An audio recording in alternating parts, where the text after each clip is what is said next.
सकते हैं? क्या सजेशन रहेगा आपका शर्मिला? टीटीएमएल, इसमें तो कोई दो राय नहीं है, महज कुछ महीनों में इसने मल्टीफोल्ड रिटर्न्स दिए, 300 तक पहुंचा ये स्टॉक, वापस लोअर सर्किट लगाए, फिर अपर सर्किट लगाए, फिर नीचे आया। तो सवाल तो इनका इसीलिए वही है, 100 की खरीदारी अभी भी 48 रुपए के फायदे में है, क्या करना चाहिए?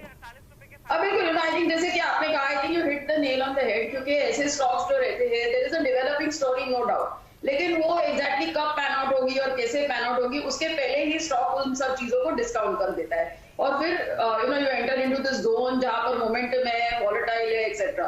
तो I think the financials of the company seem to be improving, लेकिन जो फिलहाल उस स्टॉक को वैल्यूएशंस मिलते हैं, they just don't justify that. तो मेरी राय यही रहेगी कि पार्शली तो आप बेच ही दीजिए, if not your entire amount, क्योंकि 3000 शेयर है तो काफी बड़ी क्वांटिटी भी है, तो at least partially book your profits, because I think you still making a profit in spite of the fact कि मार्केट इतना वॉलेटाइल रहा है और काफी मिड कैप स्टॉक्स में हमने डीप कट्स देखे हैं। So I think at least take some money off the table, that would be my ideas. ठीक है, दीपक है सोनीपत से। दीपक नमस्कार, पूछिए अपना सवाल। मैम मेरे पास गल्फ ऑयल के हैं 900 शेयर एट द 8537 पे, शॉर्ट टाइम के लिए थे मैम। ओके, शॉर्ट टर्म के लिए लिया। गल्फ ऑयल 538 की आपकी बाइंग है। गल्फ ऑयल लुब्रिकेंट्स पूछ लेते हैं, 516 पर ये बंद हुआ है, तो इसके भाव से थोड़ा नीचे है। शर्मिला, क्या सजेशन रहेगा? यस, सो आई थिंक अगर उनका शॉर्ट टर्म की राय है तो मेरी उस हिसाब से तो राय नहीं है, क्योंकि अगर आप नंबर्स देखेंगे तो काफी फ्लैटिश रहे गल्फ ऑयल के। आई थिंक दो तीन चीजें मैं कहना चाहूंगी गल्फ ऑयल के बारे में। एक तो देयर वाज अ परसीव्ड, एक इस तरह का परसेप्शन था मार्केट में कि ईवी शायद इसके लिए एक बड़ा थ्रेट होगा, because they are in the business of lubricants, और अगर इलेक्ट्रिक व्हीकल्स एक बड़ा प्ले बन जाता है तो that could pose sort of a business problem for gulf oil.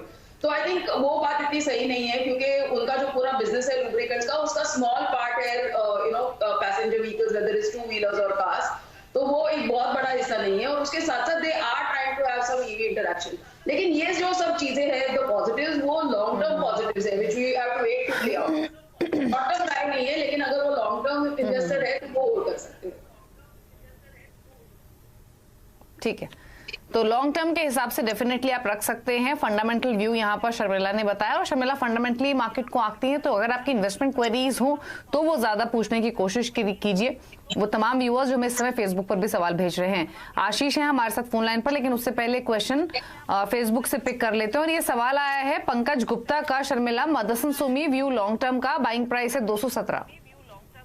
So Motherson Sumi unfortunately इस स्टॉक के साथ काफी चीजें गलत गई है, इन द सेंस बिकॉज वो काफी ओवरसीज मार्केट में इनका प्रेजेंस है, तो 2-3 ऐसे इंटरनेशनल इंसिडेंट्स हुए, दैट फोक्सवैगन इशू एक्सेट्रा, तो इनका काफी बुरा असर हुआ मदरसन सुमी पर। And I think even in terms of financials and all, they haven't really been, यानी जिस तरह से सोचा गया था उस तरह से चीजें नहीं हुई है।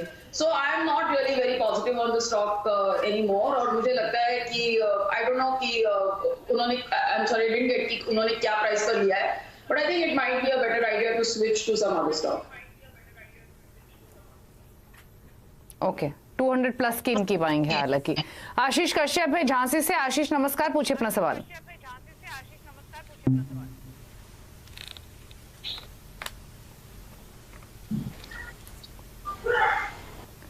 आशीष सवाल पूछिए अपना, अगर आप सुन पा रहे हैं तो प्लीज।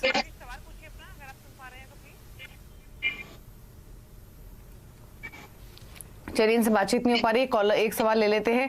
किशोर देवरे हमें सवाल भेज रहे हैं फेसबुक पर। पेटीएम का स्टॉक है इनके पास, 1803 की बाइंग है, व्यू है लॉन्ग टर्म का। पेटीएम ने तो काफी डिसअपॉइंट किया है इनफैक्ट, और इनको भी नुकसान काफी ज्यादा है। क्या सजेशन रहेगा 1803 की बाइंग के हिसाब से? अब ये बहुत मुश्किल सवाल हो जाता है, क्योंकि उनकी बाइंग काफी ऊपर के प्राइस में है, एंड स्टॉक काफी करेक्ट हुआ है, and the reasons for that I think